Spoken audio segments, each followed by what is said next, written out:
"It means this is over, we're done," he said, his tone final, almost detached. "I just wanted to show you how it feels, so I thought I'll act petty for a bit before calling it quits." Hey, I'm Noah. Things have been pretty great with Carol. You know, the kind of relationship where everything just clicks. We've been together for about a year now, and it feels like we've known each other forever. We laugh a lot, get along like best friends, and share some great moment, just the two of us. It's the kind of connection that feels easy, effortless, like we're in sync with each other. And I'm not gonna lie, I love that feeling. We have our little inside jokes, our routines. Like, we always go out for coffee on Sundays. No big deal, just us doing our thing. She's funny, she's smart, and she gets me, or at least I thought she did. That's why, at first, I didn't think much of it when she made a little joke at my expense one day while we were out with friends. It was during a road trip last month. You know those moments where you're just driving along, lost in the conversation, and suddenly you realize you've taken a wrong turn? Yeah, that happened. So there we were somewhere in the middle of nowhere, and Carol, being Carol, made this huge deal about it. She started laughing and said, "That's just typical of him. Noah always getting lost." Now, I could have laughed it off. I mean, it was a road trip, right? Things like that happen. But something about the way she said it, like really highlighting it in front of everyone, stung a little. I guess you could say it wasn't just a joke to her. It felt more like an ongoing thing, like she was keeping score of all my little screw-ups. I laughed, I did, but it didn't sit well with me. You ever have one of those moments where you laugh on the outside, but on the inside, you're kind of boiling? That was one of those times. At first, I brushed it off. No big deal, right? Just a joke. But then it started happening more. Over time, Carol started making these little digs, poking fun at me in front of our friends. It wasn't even always the same thing. It was different moments, different mistakes, but the result was always the same. I felt small, kind of embarrassed. There was the time when I spilled my drink at dinner, and she said, "Oh, classic Noah. Can't even hold onto a cup." Or the time when I missed a call from my boss, and she chimed in with, "Well, I guess Noah's not really good at prioritizing, huh?" She'd laugh, and everyone else would laugh along with her. But I couldn't help feeling like I was the punchline of her jokes. It wasn't malicious, at least not on the surface. She wasn't outright mean, but it felt like she was constantly pointing out my flaws. And yeah, maybe it was just teasing to her, but it was starting to get under my skin. The more it happened, the more I started to feel like I was the joke in our relationship. So I talked to my buddy Jack about it one night. We were hanging out, just the two of us, grabbing beers and chatting about life, when I mentioned how Carol's jokes were starting to bug me. I didn't really want to make a big deal out of it, but I felt like I had to say something. Jack's the kind of guy who tells it like it is, and he didn't hold back. He said, "Man, you got to talk to her about it. Tell her how you feel, but don't go in all guns blazing. Keep it calm, like, hey, I'm not cool with you always making fun of me." I was hesitant, though. Part of me wanted to avoid a confrontation, but another part of me couldn't stand the idea of just letting this slide. The more Jack talked, the more I felt like maybe I should stand up for myself. Then Jack threw out something a little more extreme. If she gets all defensive and starts gaslighting you, then it's time for you to fight back. You gotta make her see how it feels. Start telling embarrassing stories about her in front of your friends. Let her feel the burn. He grinned as he said it, like he was giving me some secret weapon. Honestly, that idea kind of appealed to me. Not that I was a vengeful guy or anything, but I didn't like the idea of being the only one feeling embarrassed all the time. Maybe it was time to show Carol that her jokes didn't come without consequences. Still, I wasn't sure if I could actually do it. Was I really ready to play that game? But the more I thought about it, the more I realized something. Maybe it was time I stopped being the joke. Maybe it was time I started calling her out, in my own way. So yeah, I was on the fence, but I couldn't shake the feeling that I needed to do something. Something had to change. "Hey, I'm Carol. I'll admit, Noah and I have a good thing going. He's sweet, dependable, and honestly, he's the kind of guy every girl dreams of, stable and caring. That's not to say we don't have our moments. Every couple does, right? You tease each other, laugh, and sometimes poke a little fun. It's all in good humor. At least, that's how I saw it. But apparently, Noah doesn't feel the same way. It started when he brought it up one evening after dinner. We'd just gotten back from hanging out with friends, and I thought everything was fine. I mean, we'd had a great time, laughing and sharing stories. I made a little joke about him being terrible with directions, something everyone already knows about him. It wasn't meant to be serious. It was just one of those things you say to keep the mood light. So, imagine my surprise when Noah sat me down and said, "Hey, I've noticed you often make fun of me in front of our friends, and it kind of hurts." At first, I just stared at him, trying to process what he was saying. Hurt? By me? I couldn't believe it. He wasn't mad or anything, his tone was calm, even gentle, but the way he said it made me feel like I'd done something horrible. I laughed, brushing it off. Oh, come on, Noah. It's just a joke. You're taking it way too seriously. But he didn't let it go. It doesn't feel like a joke when it happens all the time, he said. I feel like you're always making me the butt of your jokes, and it's embarrassing. I could see he was serious, but I didn't know how to react. To me, teasing each other was normal. That's what couples do, right? It's playful, not mean-spirited. I never intended to hurt him, so I said, "You're overthinking this." I'm not trying to embarrass you. It's just how I joke around. He didn't seem convinced, and I'll admit, it annoyed me a little. I mean, I love Noah, but sometimes he's so sensitive. It's like he can't take a little ribbing without making it into a big deal. And the more he talked about it, the more I started to feel like he was the one overreacting. "Noah," I said, trying to keep my voice steady, "if this bothers you so much, maybe it's something you need to work on. I can't tiptoe around your feelings all the time." I could tell that wasn't what he wanted to hear. He looked hurt, maybe even a little frustrated, but I wasn't about to back down. In my mind, this was his issue, not mine. Over the next few days, I noticed a shift in him.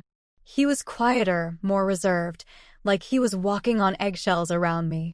It was weird and honestly a little frustrating. I hated feeling like I was the bad guy when all I'd done was crack a few jokes.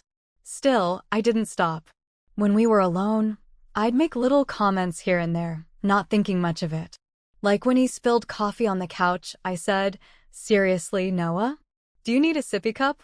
Or when he forgot to pick up something from the store, I'd laugh and say, "Wow, you really nailed that one, didn't you?" To me, these were harmless remarks, just stuff people say when they're comfortable with each other. But every time, I'd catch this flicker in his eyes, like it bothered him more than he let on. Looking back, maybe I should have stopped. Maybe I should have tried harder to understand where he was coming from. But at the time, I just didn't see it that way. To me, Noah was being overly sensitive, and I wasn't going to change who I was just to coddle his feelings. In fact, a part of me started to get irritated with him. It's not like I was insulting him or trying to tear him down. I loved him, and I thought he knew that. So why was he making such a big deal out of this? Why couldn't he just laugh it off and move on? The worst part was that his reaction started making me second-guess myself. Was I really the bad guy here? Was I being too harsh? Or was Noah just looking for reasons to be upset? I'll admit, there were moments when I felt a little guilty. But instead of apologizing or changing my behavior, I dug my heels in. I didn't want to give him the satisfaction of thinking he was right. After all, if he couldn't handle a little teasing, maybe that was his problem, not mine. I don't know when things started to spiral, but I do know one thing. I wasn't ready to admit that maybe, just maybe, I was wrong. And that, I think, is where everything started to go downhill. Hey, it's Noah again. Look, I'm not proud of what I did next, but sometimes you get pushed to a point where you just snap. You try to talk things out, be the bigger person, but when that doesn't work, you start wondering if maybe fighting fire with fire isn't such a bad idea after all. After my talk with Carol about her jokes, if you can even call it a talk, given how she brushed me off, I felt like I wasn't getting anywhere. I tried to explain how I felt, but all I got in return was her telling me I was too sensitive, that I couldn't take a joke. It stung because it wasn't just about the jokes anymore. It was about the fact that she didn't care how they made me feel. I remember venting to Jack over a beer that weekend. Jack's my best friend, and he's one of those guys who just tells it like it is. When I told him how Carol dismissed my feelings, he raised an eyebrow and said, "So, what are you going to do about it?" I shrugged, feeling defeated. What can I do? I can't force her to stop. Jack leaned back in his chair, a sly grin forming. Well, if she won't listen to reason, Maybe you should give her a taste of her own medicine. Next time you're with friends, tell some embarrassing stories about her. Let her feel what it's like. I laughed at first, thinking he was joking, but Jack was dead serious. I'm telling you, man, sometimes people don't realize how much it hurts until it happens to them. The idea stuck with me. I didn't want to be petty, but I also didn't want to keep feeling like the butt of every joke. And honestly, a part of me wanted to see if it would even work. The opportunity came a week later at a party with some of our mutual friends. The vibe was relaxed, everyone was laughing and sharing stories, and for once I decided to stop being the punching bag. It started innocently enough. Someone brought up funny mishaps, and I jumped in saying, "Oh, you want to talk about mishaps?" Carol once got locked out of her car in the rain because she couldn't figure out the unlock button. Classic Carol, right? Everyone laughed, including Carol at first. I could tell she wasn't expecting me to say that, though. Her laugh was a little forced, her smile a little tight. Encouraged by the reaction, I kept going. At a dinner a few days later, I casually brought up the time Carol tried to parallel park and ended up hitting two cars. Who knew parallel parking could be so hard? I said, laughing as everyone chuckled along. I wasn't cruel about it, but I made sure the story stung just enough to make my point. Like at another get-together when I said, and let's not forget when Carol tripped over a curb at that wedding and spilled her drink everywhere. Always so graceful. The first few times, Carol laughed it off, probably thinking I was just joking like she always did. But I noticed her reaction starting to change. Her smiles didn't reach her eyes, and she was quieter than usual during conversations. By the time I told the story about how she once accidentally texted her boss instead of me, let's just say it wasn't work appropriate, she wasn't laughing anymore. I should have felt bad. I mean, I could see it was getting to her, and I'm not the kind of guy who likes hurting people. But you know what?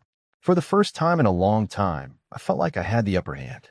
It wasn't just about embarrassing her. It was about showing her what it felt like to be on the receiving end. And yeah, a part of me felt justified. I wasn't doing this to be mean. I was doing it to make a point. If she didn't listen when I talked to her calmly, maybe she'd get the message this way. Of course, I knew this couldn't go on forever. At some point, Carol was going to snap. And honestly, I was kind of looking forward to it. Maybe then we could finally have a real conversation about how her words affected me.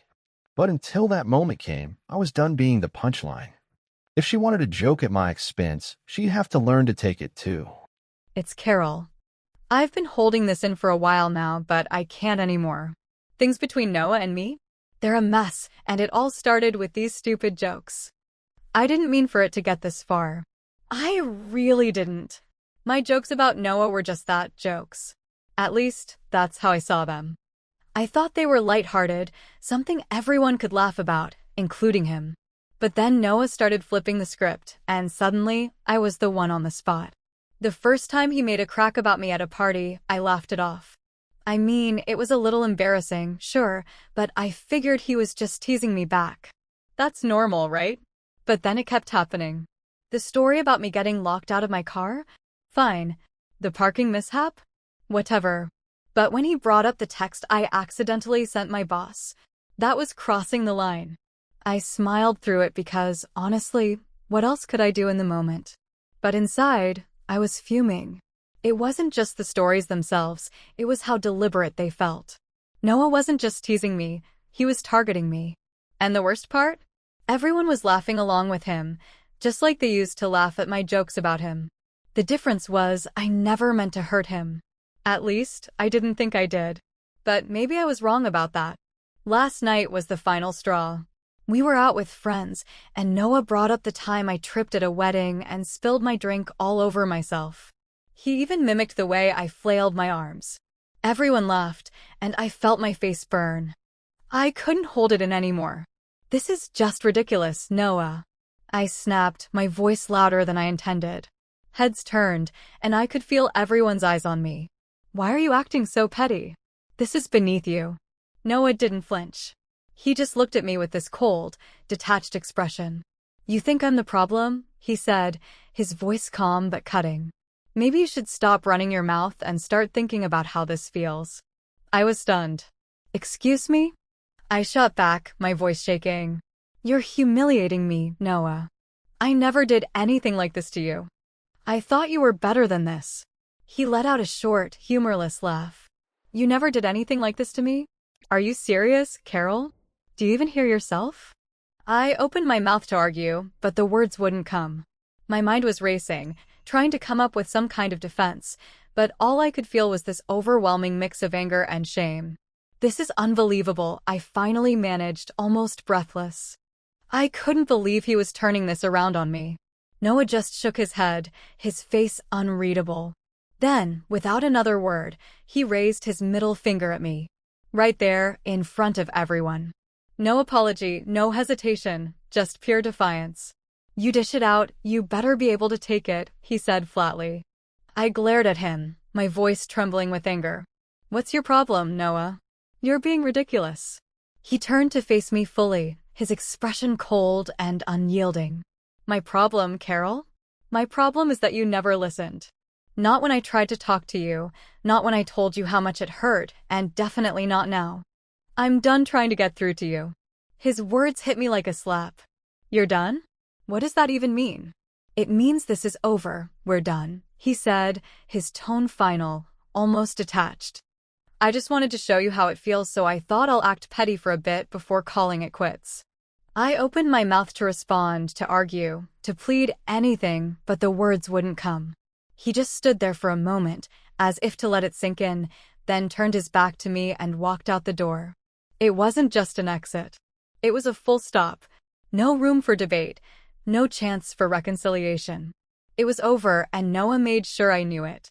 I stood there, frozen, as the silence in the room grew heavier. My friend's eyes darted between me and the empty doorway, but no one said a word.